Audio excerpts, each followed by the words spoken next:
बिरासिटी में खबर ईंदा हालो त बिरासिटी में हायर सेकेंडरी स्कूल भरसा कायम थियल 2 खांगी सेंटरन में बेनज़ीर इनकम सपोर्ट प्रोग्राम तहत गरीब ऐं मुस्तहक औरतुन जे लाइ आयल पैसन मां 1000 खां 1500 ताईं जी कटौती जारी है, जॾहिं त वसीला तालीम जा आयल पैसा बि मुस्तहकिन खे ॿुधाया नथा वञनि। इंतजामिया मंज़र तां मुबैना तौर हिसो पती वठी मुकमिल तौर गायब थियल आहे। ज़रियन खां मालूम थियो आहे त डिवाइस होल्डर बग़ैर लोकेशन हुजण ते एजेंट माफिया सां मिली करे डिवाइसन खे गैर कानूनी तहत मुख्तलिफ गोठन में हलाइन लगा, जॾहिं त सेंटर ॿाहिरां बीठल मुस्तहक औरतुन पारां सख्त एहतजाज कंदे मीडिया अॻियां कटौती जी दाऊं करण ते डिवाइस माफिया डिवाइसूं बंद करे छॾियूं। संदन एजेंट मुस्तहकिन खे नेटवर्क ख़राब हुजण जो चई मोटाइण लगा। सेंटरन ते गरीब औरतुन जी रश औरतुन जी वेहण लाइ ऐं पीअण जे पाणी जो इंतजाम नाहे कयो वियो। उन सिलसिले में एहतजाज कंदड़ मुस्तहक औरतुन ॿुधायो त असां मुख्तलिफ गोठन जा भाड़ा किराया करे सुबुह जो सेंटर ते अचूं था, सॼो ॾींहुं बुख उन्हीअ ते बीठल आहियूं, पर शाम जो 5 ॾींहंनि खां खाली मोटायो थो वञे। हिक पासे बोर्ड सबब तबाह हाल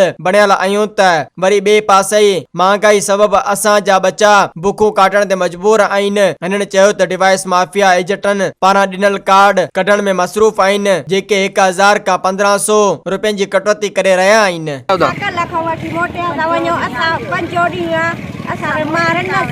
मुंहिंजे छोकिरे जा पैसा आयल आहिनि, मुंहिंजा भाई दरपदर नंढड़ा ॿार ग़रीबनि जा जेके रन ज़ाल उनके ग़रीबनि हिकिड़ो वेलो खाऊं था हिकिड़ो वेठा आहियूं त उन्हनि जा पैसा कटनि, कंहिंजा 500 था कटनि, कंहिंजो 1000 था कटनि। छो था कटनि? हिननि खे मथां कमीशन थी मिले, छाजे लाइ था कटनि? बसि हिते ॾियनि था त कटनि था न, डिवाइस वारा ई कटनि था। छो था ग़रीबनि खे ॾियनि? बेनज़ीर थी जेको घरां थोरा ई था ॾियनि।